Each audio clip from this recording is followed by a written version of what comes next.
Tapping వ్యవహారంలో Radhakishan gang అక్రమాలు ఒక్కొక్కటిగా వెలుగులోకి వస్తున్నాయి. రాధాకిషన్ రిమాండ్ రిపోర్టులో గత ప్రభుత్వంలో ముఖ్య నేతల పేర్లు బయటకు వచ్చాయి.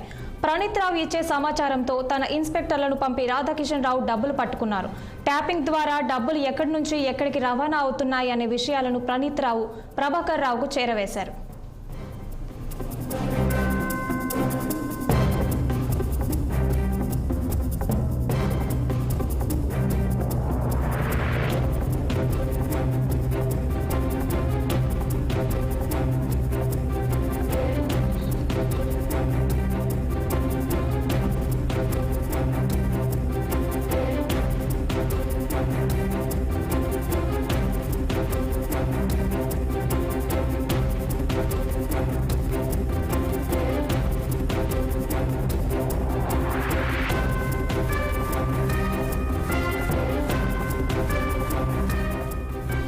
ఫోన్ ట్యాపింగ్ వ్యవహారంలో రాధాకిషన్ గ్యాంగ్ అక్రమాలు ఒక్కొక్కటిగా వెలుగులోకి వస్తున్నాయి.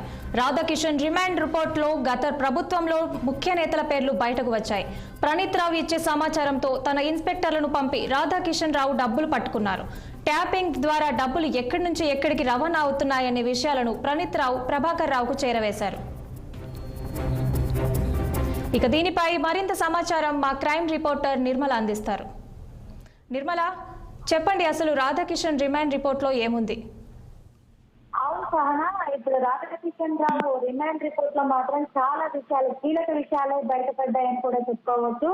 రాధాకిషన్ రావు పోలీసు వాహనాలనే ఒక ఎమ్మెల్సీ ద్వారా ఎమ్మెల్సీకి డబ్బు పంపిణీ చేయడానికి రాధాకిషన్ రావు పోలీసు వాహనాలని కూడా వాడినట్టుగా కూడా పోలీసులు అయితే గుర్తించారు. అదే కాకుండా టాస్క్ ఫోర్స్ వాహనాల్లో కూడా ఈ డబ్బును తరలించినట్టుగా రాధాకిషన్ రావు ఒప్పుకోవడం జరిగింది.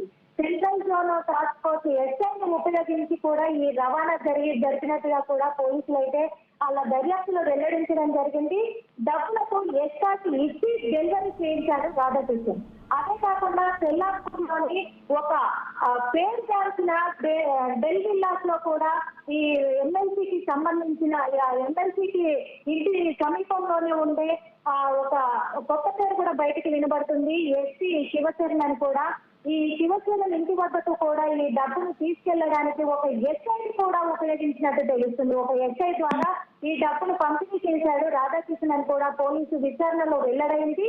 మరి ఆ ఎస్ఐకి ఈ డబ్బు సరఫరా చేయించడానికి కూడా తనకు ఒక ఐఫోన్ సిమ్ కార్డు కూడా రాధాకిషన్ రావు ఇవ్వడం అనేది కూడా జరిగిందని పోలీసులు అయితే వెల్లడించారు. ఇది సికింద్రాబాద్ లో ఉండే మాజీ ఎస్పీకి మరి ఆ డబ్బును అందించడం కూడా జరిగింది. పలుసార్లు కూడా 4 కోట్ల డబ్బును కూడా తరలించినట్టుగా ఈ రిమాండ్ రిపోర్ట్ లో వెల్లడైంది. అదే కాకుండా రాజకీయ నాయకులపై గట్టి నిఘా పెట్టి ఎప్పటికప్పుడు కూడా సమాచారాన్ని ప్రభాకర్ రావుకు అయితే రాధాకిషన్ చేరవేసినట్టుగా కూడా ఉంది.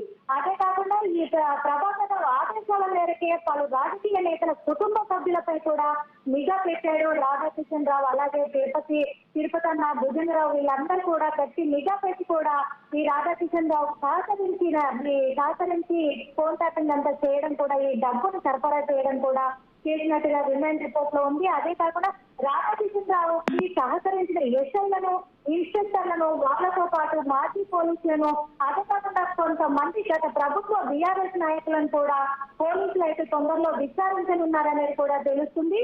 3 ఉప ఎన్నికల సందర్భంగా ప్రత్యర్థుల డబ్బులను మాత్రము రాధాకిషన్ రావు పట్టుకోవడం కూడా జరిగింది. ఎందుకంటే ప్రత్యర్థులకు ఆ డబ్బు చేరకుండా ఉండేందుకు గట్టి ప్లాన్ వేశాడని కూడా పోలీసులు అయితే చెప్తున్నారు. రాధాకిషన్ తో పాటు తన గ్యాంగ్ కూడా ఈ హవాలాలో ఉన్నారని కూడా తెలుస్తుంది. మరొకసారి కూడా ఈ రిమాండ్ రిపోర్ట్ లో బీఆర్ఎస్ సుప్రీమో అంటూ పోలీసులు అయితే పేర్కొనడం కూడా జరిగింది. 3 ఉప ఎన్నికల సందర్భంగా 9 సార్లు రాధాకిషన్ రావు డబ్బులను ఫోన్ ట్యాక్ చేసినట్టుగా కూడా పోలీసులు అయితే వెల్లడించడం జరిగింది. అదే కాదు, ప్రణీత్ రావు ఇచ్చే సమాచారంతో తన ఇన్స్పెక్టర్లను కూడా పంపి డబ్బులైతే పట్టుకున్నాడు రాధాకిషన్ రావు. ఎందుకంటే ఇప్పుడు ఈ ఫోన్ ట్యాపింగ్ అనేది కేవలము బీఆర్ఎస్ గెలుపు కోసమే ఇదంతా చేశారు అనేది కూడా రాధాకిషన్ రావు అండ్ ప్రణీత్ రావు కూడా ఒప్పుకోవడం జరిగింది. అది కాదు, టాస్క్ ఫోర్స్ ని తన అక్రమాలకు వాడుకున్న రాధాకిషన్ రావుని పోలీసులు అయితే గట్టిగానే విచారిస్తున్నారని కూడా తెలుస్తుంది. ఫోన్ ట్యాపింగ్ ద్వారా డబ్బులు ఎక్కడి నుంచి ఎక్కడికి రవాణా అవుతున్నాయి అనేది ప్రతి విషయాన్ని కూడా ప్రభాకర్ రావుకు ప్రణీత్ రావుడే చేరవేసినట్టుగా కూడా పోలీసులు అయితే వెల్లడించడం జరిగింది. Sahana. Okay, thank you Nirmala.